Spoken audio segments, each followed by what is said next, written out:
Okay, so let's talk about one example. So example తీసుకోకుండా మనం ముందరికి వెళ్ళడం తప్పు కదా. సో విల్ చెక్ ఫ్రీక్వెంట్గా బిజినెస్ టర్మినాలజీస్లో పీపుల్స్ ఆర్గనైజేషన్స్ అనే కాన్సెప్ట్ కంపల్సరీగా వస్తుంది. సో జనరల్గా organisation most maintain organisation information. So ఆర్గనైజేషన్లో జనరల్గా ఏమేమి ఉంటాయి? ఒక ఆర్గనైజేషన్ ఫర్ ఎగ్జాంపుల్ ఆర్గనైజేషన్ తీసుకుంటాం. ఆర్గనైజేషన్, ఓకే, ఒక ఆర్గనైజేషన్, దానికి ఒక నేమ్ ఉంది. So we have name of an organisation. Okay, so ఆర్గనైజేషన్కి ఒక నేమ్ ఉంది, రైట్. సో ఆర్గనైజేషన్ ఎన్ని రకాల ఆర్గనైజేషన్స్ ఉండొచ్చు? ఫర్ ఎగ్జాంపుల్ దీనికి ఒక ఆర్గనైజేషన్ ఐడి, ఒక నేమ్ ఫర్ ఎగ్జాంపుల్ ఉంది ఆర్గనైజేషన్. ఈ ఆర్గనైజేషన్లో మల్టిపుల్ టైప్స్ కూడా ఉంటాయి. ఫర్ ఎగ్జాంపుల్ టాటా వాళ్ళ ఆర్గనైజేషన్లో we have TCS, we have steel, okay. So we have energy,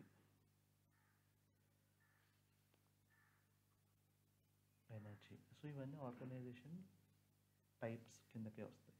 so organisation data set గురించి మనం ఆలోచించినప్పుడు we need to think how many organisation types we have. So for example ఇక్కడ మనకి ఈ ఒక ఆర్గనైజేషన్లో లీగల్ ఆర్గనైజేషన్, ఇన్ఫార్మల్ ఆర్గనైజేషన్ రెండు ఉన్నాయి అనుకో. సో ఇది ఒక టైప్ 1, టైప్ 2. ఈ లీగల్ ఆర్గనైజేషన్ కూడా ఒక నేము, ఒక ఐడి ఉంటుంది కదా, దీనికి కూడా ఒక నేము, ఐడి ఉంటుంది కదా. సో ఒక ఆర్గనైజేషన్ ఆన్ హోల్ పెద్ద బాక్స్ తీసుకుంటే ఆర్గనైజేషన్లో we will have legal and as well as we'll have informal. Okay, legal ఉంది, ఇన్ఫార్మల్, దీనికో నేమ్ ఉంది, దీనికో నేమ్ ఉంది. సో అలా మనము ఒక హై లెవెల్ అండర్స్టాండింగ్ రావాలి. సో దీన్ని ట్యాబులర్ కన్వర్ట్ చేస్తే ఎలా ఉంటుంది? ఇలా ఉంటుంది. దీన్ని ట్యాబులర్ కన్వర్ట్ చేస్తే ఒక ఆర్గనైజేషన్, దాని ఐడి, దాని నేము, సబ్ టైప్, రైట్. నేను మీకు చెప్పాను కదా ఇక్కడ. సో అలా మనము ఇనీషియల్గా స్టార్ట్ చేసుకుంటూ వెళ్ళాలి. సో అది ఆర్గనైజేషన్ లెవెల్. ఇది మనం ఆర్గనైజేషన్ లెవెల్లో థింక్ చేసినప్పుడు, ఆర్గనైజేషన్లో ఉన్నప్పుడు పీపుల్ కూడా ఉంటారు కదా. ఆర్గనైజేషన్లో పీపుల్ డెఫినెట్గా ఉంటారు, రైట్. పీపుల్ ఉన్నప్పుడు మనం ఎట్లా ఉంటుంది? పీపుల్ ఉన్నప్పుడు వాళ్ళకు ఒక పేరు ఉంటుంది. ఆర్గనైజేషన్ నేమ్ ఉన్నట్టు పీపుల్ కూడా నేమ్ ఉంటుంది. నేమ్ ఇంక్లూడ్స్ ఫస్ట్ నేము, లాస్ట్ నేము, ఇవన్నీ ఉంటాయి. ఫస్ట్ నేమ్ ఉంటుంది, లాస్ట్ నేమ్ ఉంటుంది, మిడిల్ నేమ్ ఉంటుంది, సఫిక్స్, ఇవన్నీ ఉంటాయి. సో పీపుల్ గురించి ఆలోచించినప్పుడు ఇవన్నీ ఉంటాయి, బర్త్ డేట్, ఇవన్నీ, రైట్. సో ఇవన్నీ ఆర్గనైజేషన్లో పార్ట్. సో మళ్ళీ వాడు మ్యారీడా, వాడి పర్సన్ నేమ్ ఏంటి, వాడి పాస్పోర్ట్ నెంబర్ అంటే, సో ఇవన్నీ కూడా బొమ్మలు తీసుకుంటూ పోవాలి. ఓకే, వాడికి ఇవన్నీ ఉంటాయి. సో ఇవన్నీ బొమ్మలు తీసుకుంటూ పోవాలి. ఇట్లా ఏమేమి ఉంటాయి అనేది కనెక్టింగ్ ద డాట్స్, ముగ్గేసినప్పుడు కనెక్టింగ్ ద డాట్స్ ఎట్లా ఉంటుందో అట్లా కనెక్ట్ చేసుకుంటూ పోవాలి. పోయిన తర్వాత ఒక పర్సన్కి బర్త్ డేట్ ఉంటుంది, మదర్ పేరు ఉంటుంది, ఆధార్ నెంబర్ ఉంటుంది, కమెంట్ ఉంటుంది. So he has a marital status, so physical characteristics ఏంటి, వాళ్ళ ఏజ్ ఏంటి, సో పర్సన్ నేమ్ టైప్, ఇవన్నీ ఉంటాయి అన్నమాట. సో ఇవన్నీ ఆర్గనైజేషన్ పర్సన్ అనేది ఒకటేమో ఆర్గనైజేషన్ లెవెల్లో ఒకటిలాగా ఉంటుంది, పీపుల్ లెవెల్లో, పర్సన్ లెవెల్లో ఇంకోలాగా ఉంటుంది. ఈ రెండు పార్టీస్ అన్నమాట. They are term are parties. Party అనేది it can be organisation or else it's a person level. Okay, ఆ పర్సన్ ఎలాంటి వాడన్నా అయి ఉండొచ్చు. ఈజ్ అ బ్యాంక్ ఆఫీసర్ అయి ఉండొచ్చు, is a party, is a consumer party, supplier party. Organisation అనేది legal organisation, illegal organisation or informal organisations. So ఇలా party అనేది ఏంటి? When we come to party, organisations are and people are similar in many aspects, అంతే కదా. They both have common characteristics that describe them, such as address, phone number. Organization కూడా address ఉంటుంది కదా. ఇప్పుడు organisation మనం తీసుకున్నా కూడా, ఫర్ ఎగ్జాంపుల్ యాక్సెంచర్, దీనికి ఒక నేమ్ ఉంది, దీనికి ఒక అడ్రస్ ఉంది, దీనికి ఒక పిన్ కోడ్ ఉంది, ఫోన్ ఉంటుంది, రైట్.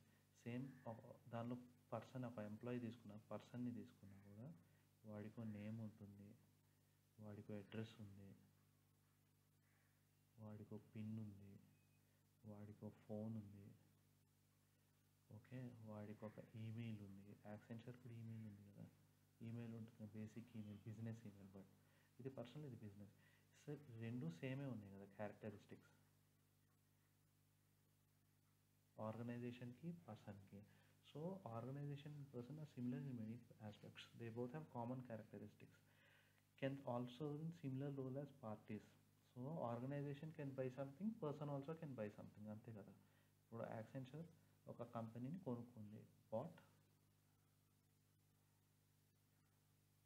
Another company.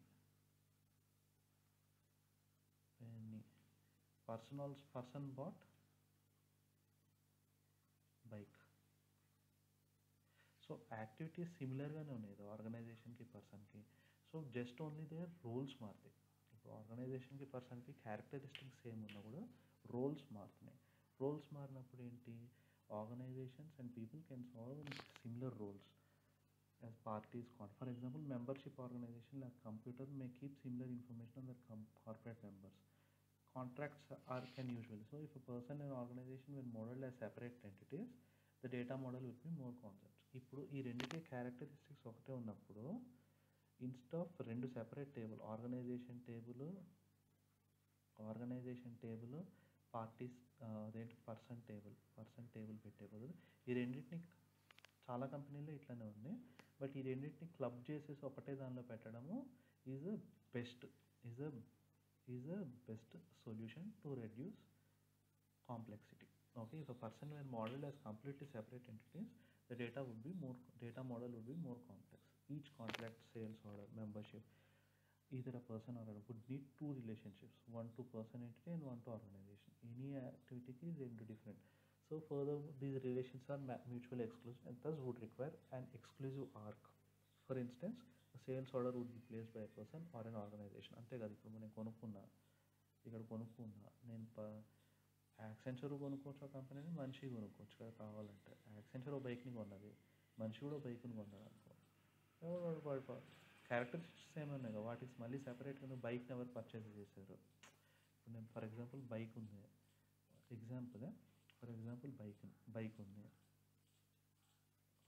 బైకే తీసుకున్నాను.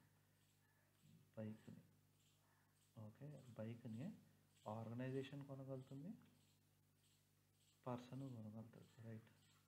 ఆర్గనైజేషన్ కొంటుంది, పర్సన్ కొంటాడు. బట్ ఈ రెండింటిని ఒకటే టేబుల్ పెడితే ఈ రెండు రిలేషన్షిప్ పెట్టక్కర్లేదు కదా. బైక్ని I can mark to single ఒకటే దానికి కదా, రెండింటిని ఒకటే దాన్ని క్లబ్ చేస్తే. సో అదే పార్టీస్ అనమాట. ఫర్దర్ మోర్ సో అందుకే ఒక పార్టీలో రెండు ఉంటాయి, ఒక పార్టీ అనే దానిలో రెండు ఉన్నాయి. ఇక్కడ చూస్తే ఇప్పుడు ఆ రెండింటిని క్లబ్ చేసేసి ఒకటే ఎంటిటీలో పెట్టుకున్నారు.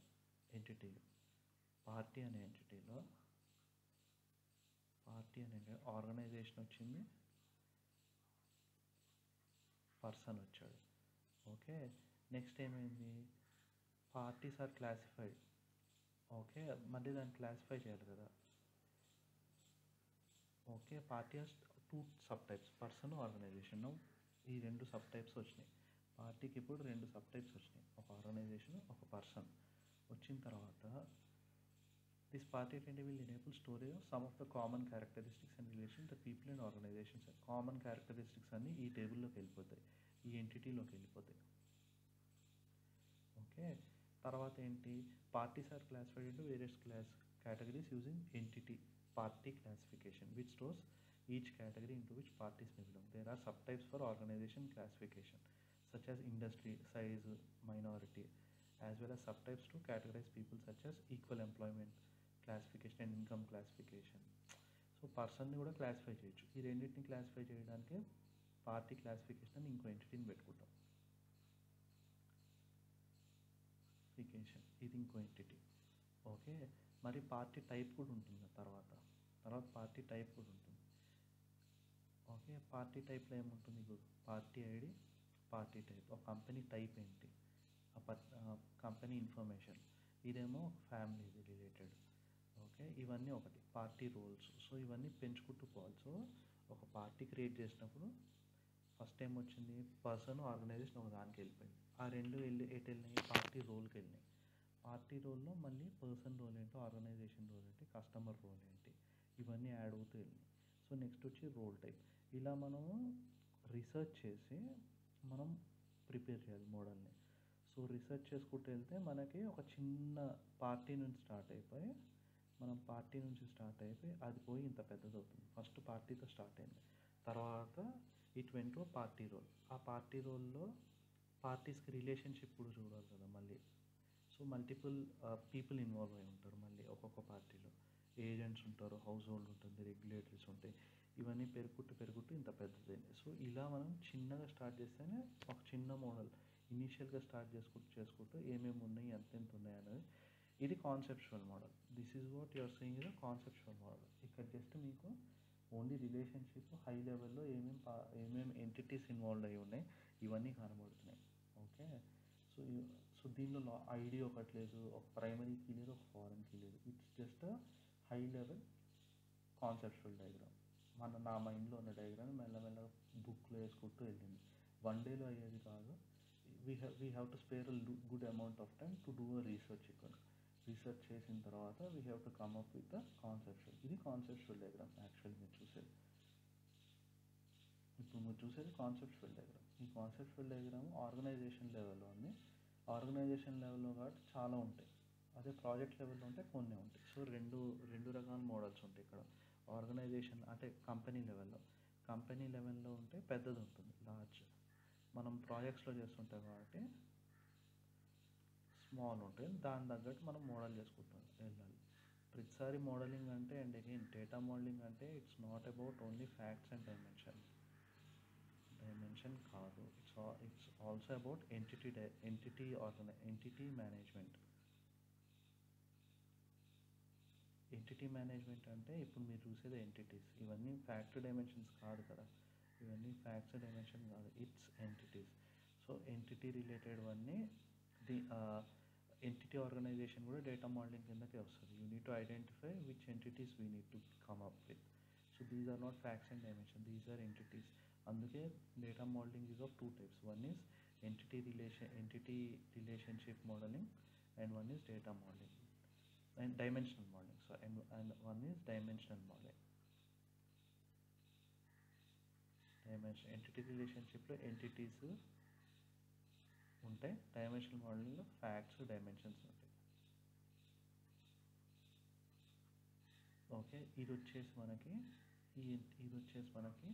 OLTP side or ODS side ఉంటుంది. ఇది వచ్చేసి మనకి డేటా వేర్హౌస్ సైడ్ ఉంటుంది. సో అందుకే మనకి ఈక్వల్లీ ఓఎల్టీపీ డేటా మోడలింగ్ తెలిసి ఉండాలి, highlight, as well as OLAP data modelling కూడా తెలుసు. అంటే మనకి ఎంటిటీ రిలేషన్షిప్ తెలుసు, డైమెన్షనల్ మోడలింగ్ తెలుసు ఉండాలి. డైమెన్షనల్ మోడలింగ్ అప్పుడు డేటా వేర్హౌస్ కాన్సెప్ట్స్ వస్తాయి. ఎంటిటీ రిలేషన్షిప్ అప్పుడు we need to understand how the flows will happen. అదేంటి రిలేషన్షిప్, కార్డినాలిటీస్ ఇవన్నీ తెలుసుకున్నాడు. సో అందుకనమాట